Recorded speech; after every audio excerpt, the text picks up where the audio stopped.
For many years, large areas of grasslands around the world have been turning into deserts. This process, called desertification, is happening at an alarming rate and plays a critical role in many of the world's most pressing problems, including climate change, drought, famine, and poverty. In Zambia, one major cause of desertification is mismanaged farming and grazing by animals.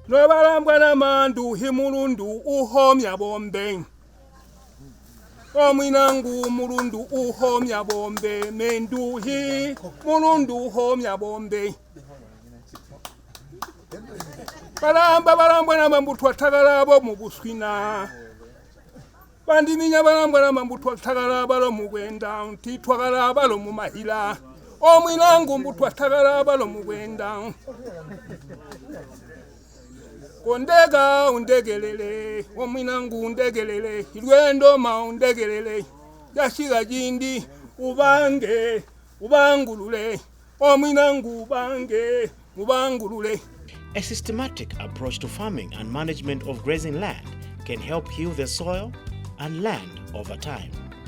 This technique is called holistic management.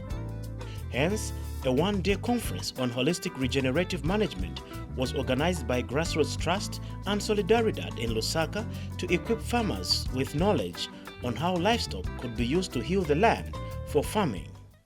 We had 9 million animals just on the Kafui Flats 100 years ago. Wildlife and cattle. 1 million cattle and 8 million wildlife. From 150,000 remaining. So, if the population is growing, we need more food. We need more grass, we need more animals, we need more water, and we need to regenerate. For the big 90% of the land, which is not cropping land, for the big area, it's livestock, it's cattle, sheep, goats, which can really help us to bring that land back into production. Make it fertile, make it rich. We can use wildlife, livestock to move around. Goats, sheep, cattle, they all mix nicely. We can put your donkeys in there, no problem. The more species we have, the better tool we have. They can move around, they can fix the land. A holistic planned grazing provides a framework for healing the soil. Zambia really is perfectly located and has the perfect sort of soil profile to really play an instrumental role in reversing global warming. And so the methods that you take to improve the soil also turn out to be exactly the same methods to deal with global warming. The international community is finally acknowledging that climate is a real problem and we need to do something about it. Soil is an important solution. And the people who are working with soil, in my case I work with the pastoralist community, they're actually on the front lines of helping to reverse global warming. Daumas Tiampati, a Maasai herder who promotes holistic planned grazing in Kenya, shared his experience on a holistically communal managed herd. Started mobilizing landowners around there to work with them to start a big herd and to graze animals together. I faced so many challenges because of the idea of individualism.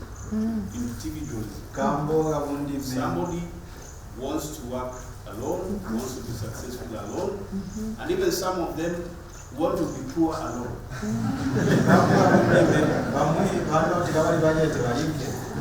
And then, about 3 years ago, I said, I want to be an example. These people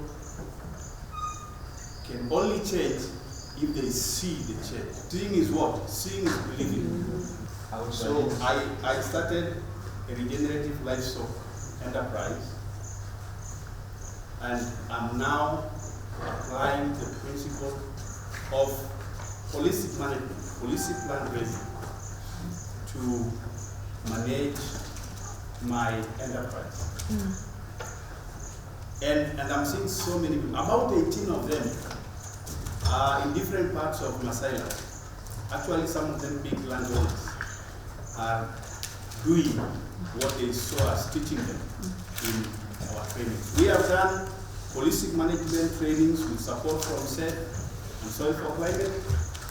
And we have had actually about 3 or 2 people trained in Masaila. And some of them have been coming to our meetings. And they are actually practicing what we have been taught. So, my message for my fellow friends from Zambia is that this country needs all of us.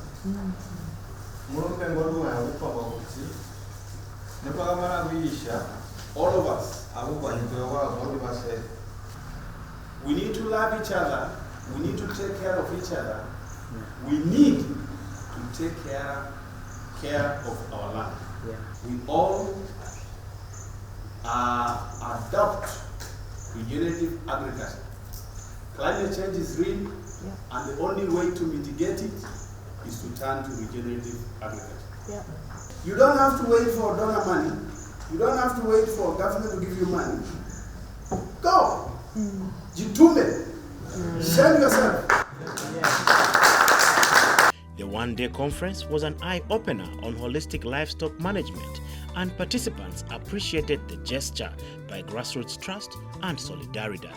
Africans knew how to use land and natural resources while at the same time looking after them.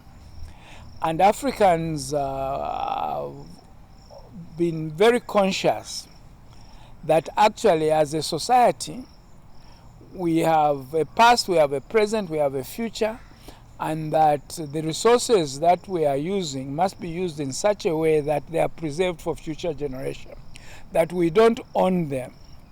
The use of the word ownership in our African perspective, it is really not ownership in this personalized way like you own your car so you can sell it second hand and so on. It's really the ownership of responsibility, to have custody responsibility. That is what the ownership is, so that whether you are head of your family, you can say this is my family, this is my house, but basically you are a custody, you are providing custody leadership for the whole family and all the way up to national level, that this is what is important, that we balance the use and the preservation responsibilities. What I've learned at this workshop actually is we need to keep grass so that our animals are able to graze, because I've made it very clear that there's no need of burning grass or cutting down trees and things and stuff. So again, it can cause the soil erosion, and then again our animals again will be starved. The next day, a trip to Mpansha area of Rufunsa district was on the itinerary. Here, a communal herd of more than 300 cattle, goats and sheep with multiple owners are professionally managed by trained herders. What we found in 2010 here, there was hardly any livestock being kept in the area. This is, I think, mainly a cultural thing. People were not used to keep livestock. The protein they were getting was from the forest, the wildlife, maybe fish from Luangwa. So when we started, the whole idea was to introduce livestock. So we started with smaller projects, with goat programs we are doing with the women in the villages. We are giving out goats as loans. We give them 5 goats, 4 females, a male, and then they will give us back the first kids. We start a new program in a new village. So as the livestock numbers were growing in the area, we actually saw that, especially in a few villages where we started in the beginning, we can see actually the damage the livestock is creating to the croplands and the overgrazing in the area. So we decided actually, as a solution to that, to combine the animals back into one big herd and start imitating nature, start imitating big buffalo herds which earlier roamed such areas. So we put in animals together. We have currently 300 cattle, 150 sheep and about 40 goats in one herd. There are 27 owners who own these animals, who have brought in their animals, put it into one herd, and we manage it for them. The only contribution from the owners is every third calf born from from the owner's animals. So that will be owned by the management and will cover the herding costs, the veterinary products, transportation, and so on. So by doing that, we have a herd now, a migration through the area. We take them out of the croplands during the rainy season so that we don't cause any damages to the fields. We take them into the hills, graze the hills there, and then when the fields have been harvested off, we take them back into the villages and put our mobile kraals. The whole herd moves in a mobile kraal actually. So every day they get a new portion, a new kraal at night, where they spend the night, and then daytime they are herded out on pasture. Night they get a new portion. There's one herder remaining in camp, and he moves the electrical fence, which will offer the next night kraal. So in the dry season we'll do that on the maize fields. We have massive impact of animals onto a maize field just for a day or a night, and then they get a new portion. By doing that, they trample that down, the maize stalks, chew whatever they can. There's still a lot of feed they can find in fields. Actually, it does the herd also well. We can see they gain very well in that period. Before the tour up the mountains, a pep talk was given and farmers were expectant to see the healthy herd of cattle, goats and sheep. So they started convincing people to put all these animals together so that they could multiply quickly. It would be cheaper to look after one herd than many, many small herds of one goat each. And that's how the idea started of this communal business, communal herding. And then later on we also came in and we said, look, if you manage the herd in a tight group, rather than just wandering around anyhow, and you have a plan for grazing, you can also increase the productivity. Because here, this is a low rainfall. This is almost in Luangwa Valley. This is 500, 600 millimeters of rainfall. It's much less than Mazabuka, where you're 850.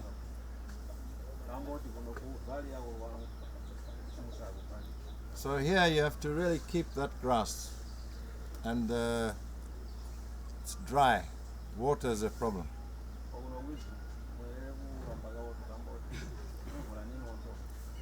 So we thought of keeping all the animals in one herd, and then others in the community said, I want to also put my animals there. I had a few cows myself. My son had 2 cows. We brought them here, we added them to the herd. Joseph, who you saw yesterday from Majuro, the butcher, he also brought his cows here. He said, no, you look after them here. Seems to be a good plan. Astrid came from Zimbabwe. She helped the herders understand how to herd the animals so that we could use them like a knife.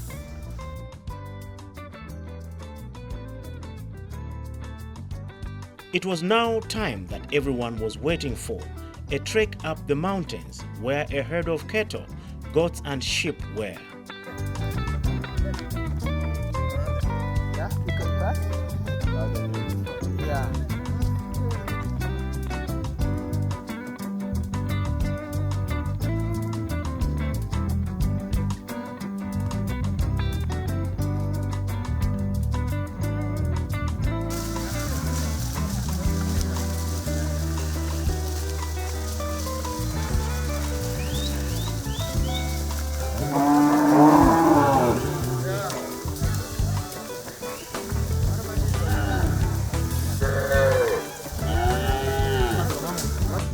That's the mobile kraal, which is shifted every day. You've seen them coming in there. A visit to Kafue was next on the agenda. The quest was to have a first-hand experience on affordable techniques used at a farm that has made it record high yields for 20 years without the use of fertilizers or chemicals. The farming style, which I want to describe on behalf of Sebastian, who's not here today, he wanted to help small-scale farmers. And his father said to him, it's better you do it yourself first so that you can teach others what you're doing, not just learning from a book, because learning from a book you may make mistakes. what you are doing in Australia, what you are doing in England may not work here, because we have to have, this is a different environment, and learn from this context. So we discussed the context about 20 years ago. How are we going to do this? We needed some way of farming which is cheaper on inputs, because as we know, inputs are getting more and more expensive all the time. I think when I was young, a bag of fertilizer was equivalent to 1 bag of maize. You could exchange 1 for 1. Today you will need 4 to 5 bags of maize to buy 1 bag of fertilizer. So we need a way of farming which is going to use less labor. And then we looked at the climate, and people were talking already about climate change back in 2000, and we thought that this climate change may become drier, it may become wetter. Either way, we need a way which is going to make sure that every drop of rain is captured on this farm, not that it should run away. And if it's too much rain, the water should go down and fill the water table down below. So these were the context issues, some of them. We also realized that yields in Zambia were declining. I think when fertilizer came first and people were opening up new pieces of forest and putting fertilizer, yields were very high. People were getting an average of 5 tons in southern province. But slowly, as the management changed from traditional management, which was more sustainable, mixed cropping, using manure, and going now to chemicals and using more herbicides and using machines, and compaction started in your fields, yields started to go down. So we wanted to try and reverse that process. How do we take a field which is broken, which is finished, and restore it so that each year you can expect more yields for less input? We are trying to show you how possible agriculture can be done through using manure only, without using chemicals or chemical fertilizers. So this farm has been running for 20 years without using any chemical fertilizers, without using anything that can be a poisonous spray, whatever. So here, this farm has been inspired by nature. This is without doubt the most profitable small-scale farm in Zambia, and provides ideas for the future of small-scale farming. Indeed, a holistic approach to farming is a cost-saving measure with huge benefits, and involves systematically managing grazing land and using animal manure instead of synthetic fertilizers. We need to maintain our land. But the issue is, the more we are using these chemical fertilizers, they've brought a problem. The degradation of land. In short, the land has gone bad. We are unable to manage to grow these crops. Out there, there's a competition. Out there in the bushes, things are growing, no fertilizer. But us, we are buying fertilizer, we are unable to do it. So the picture, us as organic farmers, we get it from out there in the bush. We bring it here. But what am I talking about? Main thing here, what is keeping us alive, we are using some principles in organic farming. The first principle here is soil fertility. The soil fertility is the improvement of soil by adding either manure, which you can get from the cows or from the animals, and the green manures that you can grow. For example, I've got here pigeon pea, I've got also soybean. So we are talking about the legumes, which we are actually trying to copy that picture. They are legumes, but we can't bring trees out there into our fields. But instead, these are legumes that you can grow to improve your soil. Pig manure is very hard or not very easy to handle.